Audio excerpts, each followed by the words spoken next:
Hi, my name's Tara and today we're going to make some veggie stuffed pita.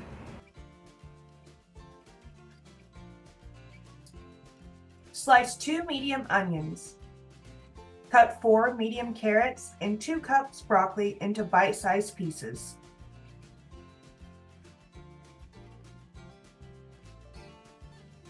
Place prepared vegetables in the bowl. Heat 2 tablespoons vegetable oil in skillet. In a small bowl, combine half teaspoon oregano, 1/4 teaspoon black pepper, and 1/4 teaspoon garlic powder.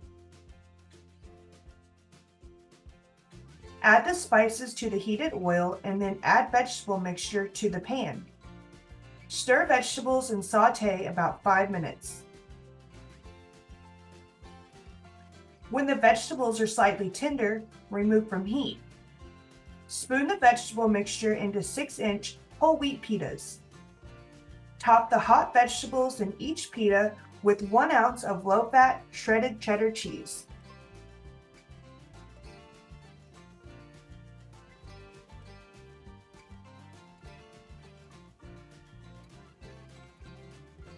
Eat, Move, Save.